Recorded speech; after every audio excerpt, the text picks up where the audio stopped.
welcome underground. Today I'm visiting the Grottes de Vallorbe.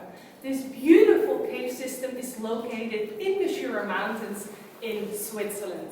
And I am absolutely fascinated by the natural forces that have created these beautiful caves with these wonderful sculptures. So in this video I will lead you through the caves and tell you all about it.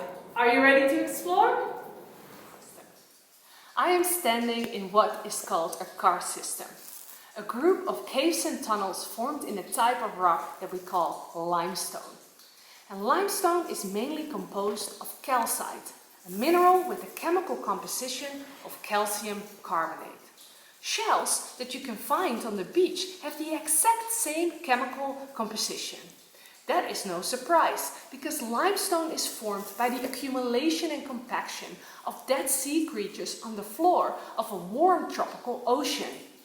This Jura limestone was formed in a warm tropical ocean that covered this area approximately 150 million years ago. Over time, however, this Jurassic ocean slowly disappeared. But the limestone rocks that formed on the ocean floor remained and were pushed into these Jura Mountains around 10 million years ago. But here, underground, inside the mountains, you can see that the limestone is slowly disappearing, creating huge open cavities. Where did all the limestone go? And how did such huge quantities of rocks disappear?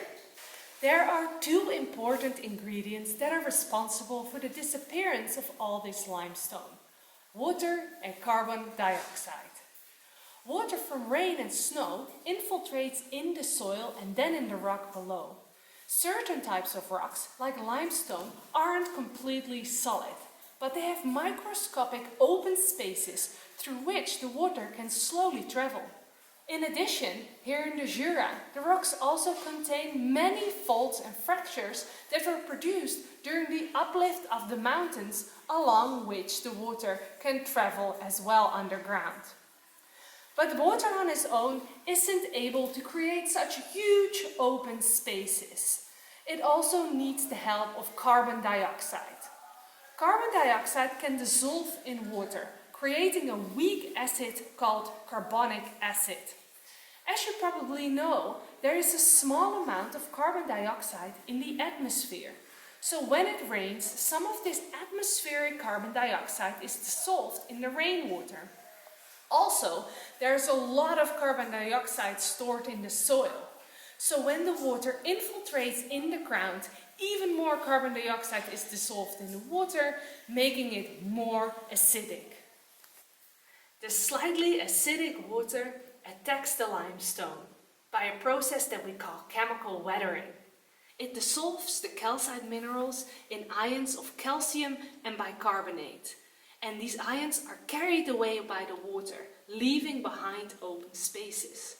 You cannot see the ions dissolved in the water, like you cannot see the salt dissolved in the seawater, but they're definitely there. As time moves on, more and more limestone is dissolved by the water, creating very big open caves and chambers. Also, chemical weathering occurs alongside river erosion, because here there is an entire river flowing underground, eroding and carving massive tunnels. You now know how these beautiful open spaces are formed. But if you look around me, you can see that they are also decorated by the most amazing sculptures. The most famous ones are, of course, stalagmites and stalactites. So how do these structures form? Like the limestone, all these structures are also composed of calcium carbonate. All around me, water full of ions is dripping from the ceiling. And when this water slowly drips down, it can reprecipitate calcite minerals. Reprecipitation of calcite often happens when the water enters a large open space, such as this chamber.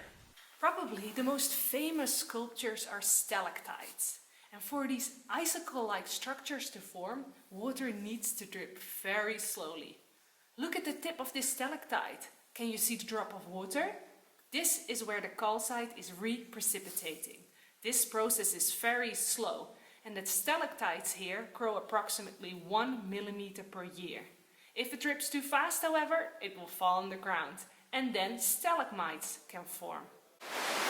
Over thousands, perhaps millions of years, the interaction between water, air, soil and rock has created these beautiful caves. I hope you enjoyed learning more about them, and maybe once you can visit the cave for yourself. Thank you so much for watching, and I can't wait to see you on my next adventure. Bye!